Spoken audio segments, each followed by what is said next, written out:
नमो भगवते वासुदेवाय. पंचम स्कंद अथ प्रथमाध्याय. प्रियव्रत चरित्र.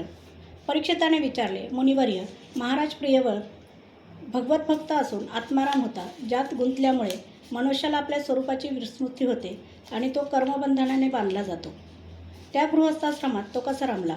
हे विप्रवर, अशा निसंग महापुरुषाचा गृहस्थाश्रमाविषयी असा आग्रह असणे मुळीच योग्य वाटत नाही.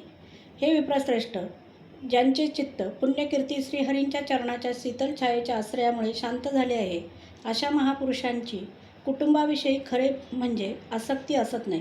ब्राह्मण, महाराज प्रियव्रताने स्त्री, घर आणि पुत्र इत्यादींमध्ये आसक्त राहूनसुद्धा कोणत्या प्रकारे सिद्धी प्राप्त करून घेतली आणि कशामुळे त्याची भगवान श्रीकृष्णांमध्ये अविचल भक्ती निर्माण झाली, याविषयी मला मोठा संशय आहे. श्री शुकाचार्य म्हणाले, राजन, तुझे म्हणणे अगदी योग्य आहे. ज्यांचे चित्त पवित्र कीर्ती श्रीहरींच्या चरण कमल मकरांदाच्या रसामध्ये डुबत असते, ते कोणत्याही विघ्नांमुळे अडथळा आला तरी भगवत भक्त परमहंसांना प्रिय भगवंताचा कथाश्रवणाची कल्याणमय मार्ग सहसा सोडत नाही. राजन, राजकुमार, प्रियव्रत मोठा भगवत भक्त होता. श्री नारदांच्या चरणांची सेवा केल्यामुळे त्याला सहजच परमार्थ तत्वाचा बोध आला होता. तो ब्रह्मज्ञानाची दीक्षा घेणार होता, परंतु त्याचे वडील स्वयंभू म्हणून पृथ्वीपालन करण्यासाठी शास्त्रात सांगितलेल्या सर्वश्रेष्ठ गुणांनी तो संपन्न आहे असे पाहून त्याला राज्य चालवण्याची आज्ञा केली. परंतु प्रियव्रताने अखंड समाधी योगाने आपली सर्व इंद्रिये आणि क्रिया भगवान वासुदेवांच्या चरणी समर्पण केल्या होत्या. जरी पित्याच्या आज्ञेचे उल्लंघन करणे उचित नव्हते, तरी राज्य करताना आपले आत्मस्वरूप मिथ्या प्रपंचानेही आच्छादित होऊन जाईल या विचाराने राज्यपद स्वीकारण्यास त्याला रस वाटला नाही. तेव्हा मनात नेहमी या गुणमय प्रपंचाच्या वाढीचाच विचार करणारे आणि त्यामुळे सर्व जगाचे मनोगत जाणणारे आदिदेव स्वयंभू भगवान ब्रह्मच देव, चारी वेद आणि मरीची इत्यादी आपल्या पार्षदांना बरोबर घेऊन सत्यलोकातून खाली उतरले. आकाशात ठिकठिकाणी विमानात बसलेले इंद्रादी मुख्य देव त्यांचे पूजन करीत होते. तसेच सिद्ध गंधर्व, साध्य, चारण आणि मुनिजन यांचे समूह त्यांची स्तुती करीत होते. अशा प्रकारे ठिकठिकाणी आदर सत्कार स्वीकारत ते चंद्राप्रमाणे गंधमादन पर्वताची खिंड प्रकाशित करीत प्रियव्रताजवळ येऊन पोचले. हंस हे वाहन पाहून देवर्षी नारद आपले पिता भगवान ब्रह्मदेव आलेले आहेत हे जाणून स्वयंभू, मनु आणि प्रियव्रतासह ताबडतोब उठून उभे राहिले आणि त्या सर्वांनी हात जोडून त्यांना नमस्कार केला. हे परीक्षिता, नारदांनी त्यांची पूजा केली आणि गोड शब्दांनी त्यांचे गुण, अवतार आणि मोठे मोठे विजय यांचे वर्णन केले. तेव्हा आदिपुरुष भगवान ब्रह्मदेवांनी प्रियव्रताकडे मंदहास्ययुक्त दर्याद्र दृष्टीने पाहिले व म्हटले, श्री ब्रह्मदेव म्हणाले, पुत्रा, मी तुला सत्य सिद्धांत सांगतो, तो ऐक. अनाकलनीय लीला करणाऱ्या श्रीहरींच्या बाबतीत तो कोणत्याही प्रकारे दोषदृष्टीने पाहू नकोस. मी महादेव, तुझे पिता स्वयंभू मनु आणि तुझे गुरु हे महर्षी नारदसुद्धा त्यांच्या अधीन राहून त्यांच्याच आज्ञेचे पालन करतात.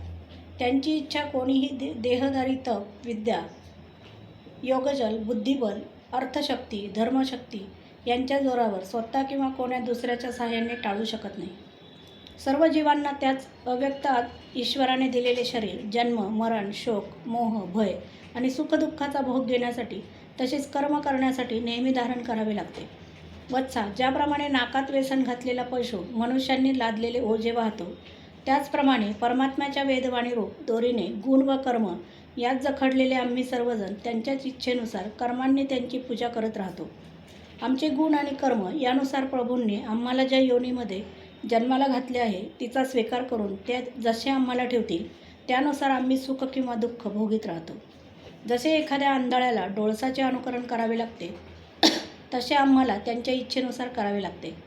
जसे मनुष्याला जाग आल्यानंतरही त्याला स्वप्नात अनुभवलेल्या पदार्थाचे स्मरण होते, तसेच मुक्त पुरुषसुद्धा प्रारब्धाचा भोग भोगीत भगवंतांच्या इच्छेनुसार आपले शरीर धारण करतोच. पण या अवस्थेत मी पण नसल्यामुळे विषय वासनांच्या ज्या संस्कारामुळे दुसरा जन्म होतो, तो जन्म त्याला येत नाही. तो पुरुष इंद्रियांच्या अधीन असतो. तो जंगलातून भ्रमण करीत राहिला तरी त्याला जन्ममरणाचे भय असतेच, कारण न जिंकलेले मन आणि इंद्रियरूपी 6 शत्रू त्याचा पिच्छा सोडत नाहीत. तो बुद्धिमान पुरुष इंद्रियांना जिंकून आपल्या आत्म्यातच रममान होतो. त्याचा गृहस्थाश्रमसुद्धा त्याचे काही बिघडवू शकत नाही. ज्याला या 6 शत्रूंनी जिंकण्याची इच्छा असेल त्याने अगोदर घरात राहून त्यांना वश करण्याचा प्रयत्न करावा. किल्ल्यात सुरक्षित राहून युद्ध करणारा राजा आपल्या प्रबळ शत्रूंना जिंकतो आणि जेव्हा या शत्रूंचे सामर्थ्य अत्यंत क्षीण होते तेव्हा तो शहाणा राजा स्वतःच्या इच्छेनुसार वागू शकतो. श्री भगवंतांच्या चरणकमलांच्या कळ्यारूप किल्ल्यात राहून जरी तू या 6 शत्रूंना जिंकले आहेस तरीसुद्धा प्रथम त्या पुराण पुरुषांनी दिलेल्या भोगांचा उपभोग घे आणि नंतर निसंग होऊन आपल्या आत्मस्वरूपात स्थिर हो. श्री शुकाचार्य म्हणतात, त्रैलोक्याचे गुरु श्री ब्रह्मदेव जेव्हा असे म्हणाले तेव्हा स्वतःचे लहानपण लक्षात घेऊन परमभागवत प्रियव्रताने नम्रपणे मस्तक झुकवले आणि जशी आज्ञा असे म्हणून मोठ्या आदराने त्यांची आज्ञा शिरसावंद मांडली. जेव्हा स्वयंभुव म्हणूंनी प्रसन्न मनाने भगवान ब्रह्मदेवांची शास्त्रोक्त पूजा केली आणि नंतर ब्रह्मदेव मन आणि वाणीचा विषय नसलेल्या आपला आश्रय आणि सर्व व्यवहारांच्या पलीकडील अशा परब्रह्माचे चिंतन करीत आपल्या लोकी गेले, त्यावेळी प्रियव्रत आणि नारद सरळ मनाने त्यांच्याकडे पाहत राहिले. ब्रह्मदेवाच्या कृपेने अशा रीतीने आपले मनोरथ पूर्ण झाल्यानंतर म्हणूननी देवर्षी नारदांच्या आज्ञेनुसार संपूर्ण पृथ्वीच्या रक्षणाचा भार प्रियव्रतावर सोपवला आणि ते विषयरूपी विषारी जलाने भरलेल्या गृहस्थाश्रम रूपी दुस्तर जलाशयातील भोगच्छेपासून परावृत्त झाले. भगवंतांच्या इच्छेने आता पृथ्वीपती महाराज प्रियव्रत राज्य करू लागला. जे संपूर्ण जगाला बंधनातून सोडविण्यास समर्थ आहेत त्या आदिपुरुष भगवंतांच्या चरणयुगलांचे निरंतर ध्यान करीत राहिल्याने जरी त्याचे रागद्वेषाची सर्व नळ नष्ट झाले होते आणि हृदय अत्यंत शुद्ध झाले होते तरीसुद्धा ज्येष्ठांचा मान राखण्यासाठी तो पृथ्वीचे राज्य करू लागला. त्यानंतर त्याने विश्वकर्मा प्रजापतींची कन्या बहिर्स्मतीची विवाह केला. तिच्यापासून त्याला 10 पुत्र झाले. ते सर्वजण त्याच्याप्रमाणे सिलवान, गुणी, कर्मनिष्ठ, रूपवान आणि पराक्रमी होते. त्याला सर्वात लहान ऊर्जस्वती नावाची एक कन्याही झाली.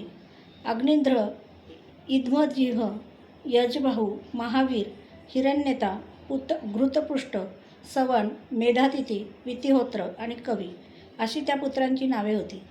ही सर्व नावे अग्नीची आहेत. त्यापैकी कवी, महावीर आणि सवन हे तिघे नैष्ठिक ब्रह्मचारी झाले. लहानपणापासूनच आत्मविद्येचा अभ्यास करीत त्यांनी शेवटी संन्यासाश्रम स्वीकारला. या निवृत्तीपरायण महर्षींनी संन्यासाश्रमात राहून सर्व जीवांचे अधिष्ठान आणि संसार बंधनांना भ्यालेल्या लोकांना आश्रय देणाऱ्या भगवान वासुदेवांच्या चरणविंदांचे निरंतर चिंतन केले. त्यामुळे प्राप्त झालेल्या अखंड आणि श्रेष्ठ भक्तियोगामुळे त्यांचे अंतःकरण पूर्ण शुद्ध झाले व त्यात श्री भगवंतांचा आविर्भाव झाला. तेव्हा देहादी उपाधींची निवृत्ती झाल्याने त्यांचा आत्मा सर्व जीवांच्या आत्मभूत अंतरात्म्यामध्ये एकरूप झाला. प्रियव्रताच्या दुसऱ्या पत्नीलाही उत्तम, तामस आणि जयवत असे 3 पुत्र झाले. ते आपापल्या नावांच्या मन्वंतराचे अधिपती झाले. अशा प्रकारे कवी इत्यादी 3 पुत्र निवृत्तीपरायण झाल्यानंतर महात्मा राजा प्रियव्रताने 11 अर्बुद वर्षेपर्यंत पृथ्वीवर शासन केले. ज्या वेळी तो आपल्या अप्रतिबंध पराक्रमयुक्त हातांनी धनुष्याची दोरी ओढून टणत्कार करी त्यावेळी भयभीत होऊन सर्व धर्मद्रोही लोक परागंदा होत. प्राणप्रिय बृहस्पतींच्या दिवसेंदिवस वाढणाऱ्या आनंददायी श्रीसुलभ हावभाव, लाजरे मंद हास्ययुक्त कटाक्ष आणि मनोहर क्रीडा इत्यादींमुळे प्रियव्रत जणू विवेकहीन आत्मविस्मृती झालेल्या माणसाप्रमाणे सर्व भोग भोगू लागला.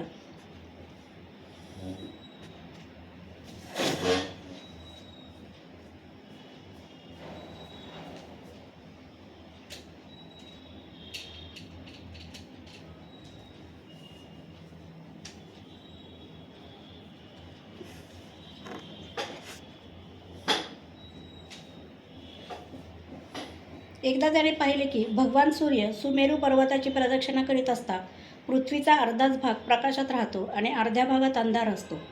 तेव्हा त्याला हे आवडले नाही.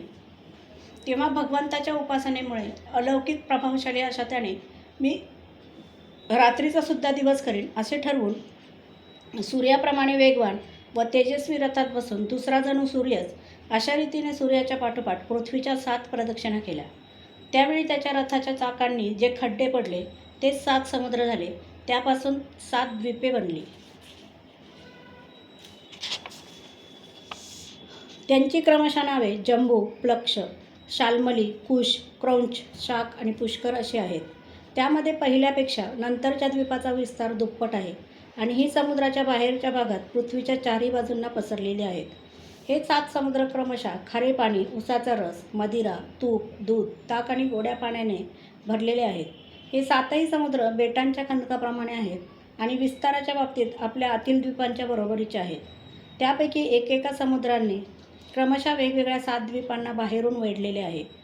बृहस्पतिपती महाराज प्रियव्रताने आपल्या अनुकूल असलेले आपले पुत्र अग्निध्र, इष्मद्रिजिह, यजबाहू, हिरण्यता, घृतपृष्ठ, मेधातिथी आणि वितिहोत्र या एकमेकांना क्रमशः वरील एकेका द्वीपाचा राजा बनवले. त्याने आपली कन्या ऊर्जस्वती हिचा विवाह शुक्राचार्यांशी करून दिला. तिच्यापासून शुक्रकन्या देवयानीचा जन्म झाला. राजन, ज्यांना भगवच्चरणविंदांच्या धुळीच्या प्रभावाने शरीराच्या तहानभूक, शोकमोह आणि म्हातारपण मृत्यू या 6 विकारांना आणि मनासहित 6 इंद्रियांनी जिंकले आहे, त्या भगवत भक्तांचा असा पुरुषार्थ दिसणे ही काही आश्चर्याची गोष्ट नाही. कारण वर्णबहिष्कृत पुरुषसुद्धा भगवंताच्या नावाचा फक्त एक वेळ उच्चार केल्याने तात्काळ संसार बंधनातून मुक्त होतो. अशा प्रकारे अतुलनीय बल पराक्रमाने युक्त असूनही महाराज प्रियव्रत एकदा देवर्षी नारदांच्या चरणांना शरण जाऊनही पुन्हा देववशात प्राप्त झालेल्या प्रपंचात गुंतल्याने कष्टी झाला आणि मनोमन विरक्त होऊन म्हणू लागला, अरे रे, फार वाईट झालं. माझ्या इंद्रियांना मला या अविद्याजनित विषम विषयरूप अंधाऱ्या विहिरीत ढकलले आहे. बस, पुरे झाले हे. मी तर पत्नीच्या हातातील खेळणे बनलो आहे. माझा धिक्कार असो, असे म्हणून त्याने स्वतःलाच दोष दिला. परमाराध्य श्रीहरींच्या कृपेने त्याची विवेकशक्ती जागृत झाली. त्याने ही पृथ्वी आपल्याला अनुकूल असणाऱ्या पुत्रांना वाटून दिली आणि जिच्याबरोबर त्यांनी निरनिराळे भोग भोगले होते त्या आपल्या राणीला साम्राज्य लक्ष्मीसह मृतदेहाप्रमाणे सोडून दिले आणि हृदयात वैराग्य धारण करून भगवंतांच्या लीलांचे चिंतन करीत त्या प्रभावाने श्री नारदांनी सांगितलेल्या उपदेशाप्रमाणे पुन्हा मार्गक्रमण सुरू केले. प्रियव्रताविषयी खालील लोकोक्ती प्रसिद्ध आहे. राजा प्रियव्रताने जी कर्मे केली ती सर्व शक्तिमान ईश्वराशिवाय दुसरा कोण करू शकेल. त्याने रात्रीचा अंधार नाहीसा करण्याचा प्रयत्न करीत आपल्या रथाच्या चाकांनी बनलेल्या खड्ड्यांपासून 7 समुद्र बनवले.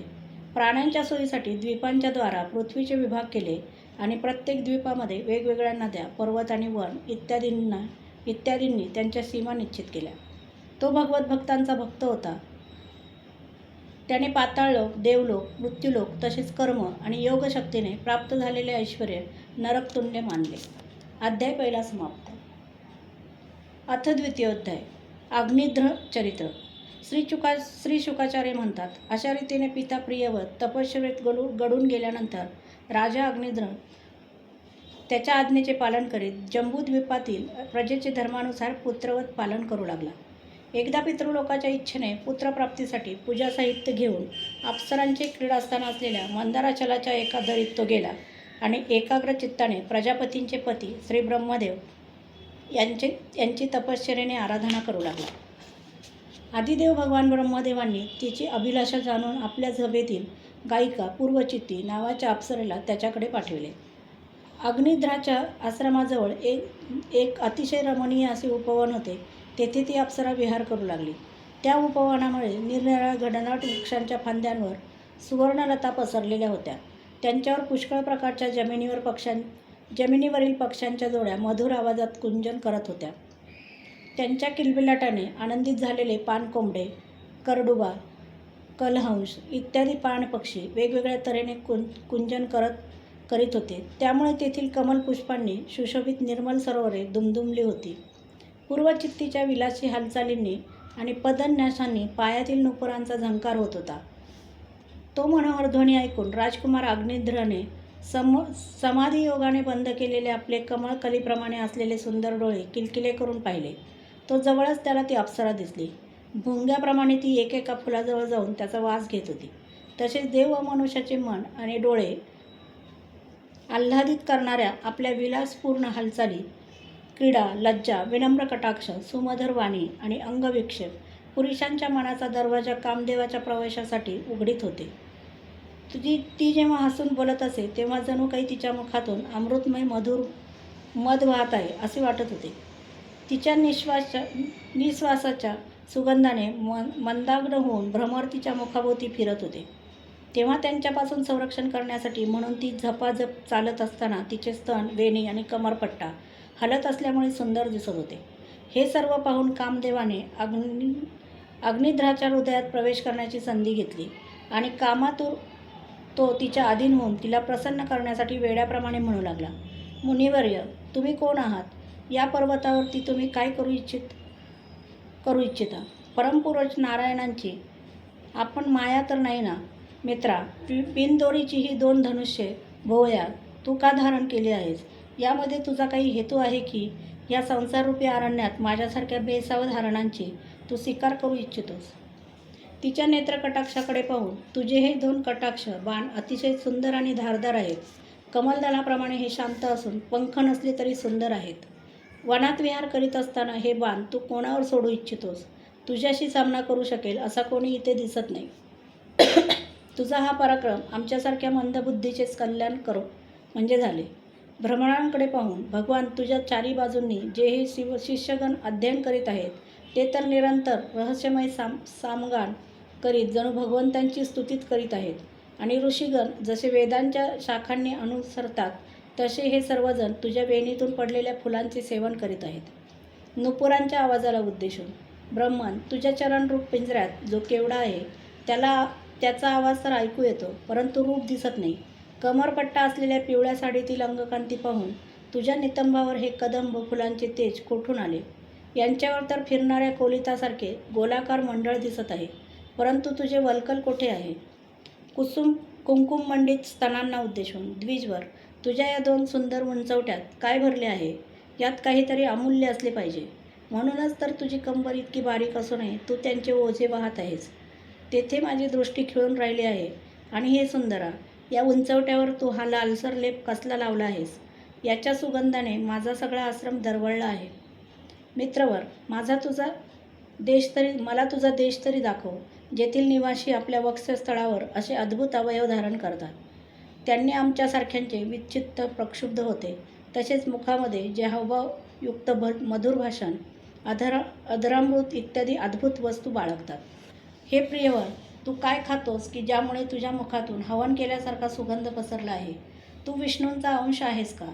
कारण तुझ्या कानात डोळ्यांची उघडझाप न करणाऱ्या माशासारखी 2 कुंडले आहेत. तुझे मुख एखाद्या सुंदर सरोवराप्रमाणे आहे. त्यात चंचल नेत्र हे भयभीत मासे, दंतपंक्ती हे शुभ्र अंश आणि कुरळे केस हे भुंगे आहेत. तू जेव्हा आपल्या कोमल हातांनी थप्पड मारून हा चेंडू आपटतोस तेव्हा इकडे तिकडे जाणारा तो चेंडू माझ्या डोळ्यांबरोबर मनालाही चंचल करतो. तुझा हा मोकळा सुटलेला केससंभार तू का बांधून ठेवीस नाहीस? अरे, हा वारा तरी किती दुष्ट आहे, तो वारंवार तुझे कटिवस्त्र उडवीत आहे. हे तपोधना, तपश्चर्या करणाऱ्यांचे हे तप भ्रष्ट करणारे हे रूप तुला कोणत्या तपाच्या प्रभावाने मिळाले आहे? मित्रा, काही दिवस तू माझ्याबरोबर राहून तू तपश्चर्या कर किंवा विश्वविस्तार करण्याच्या इच्छेने. ब्रह्मदेवांनी तर माझ्यावरही कृपा केली नाही ना? ब्रह्मदेवाने दिलेल्या प्रिय अशा तुला मी सोडणार नाही. तुझ्यावर खिळलेले माझे डोळे दुसरीकडे पाहू इच्छित नाहीत. हे सुंदरी, तुला पाहिजे तेथे तू मला घेऊन चल. मी तुझ्याबरोबर येतो.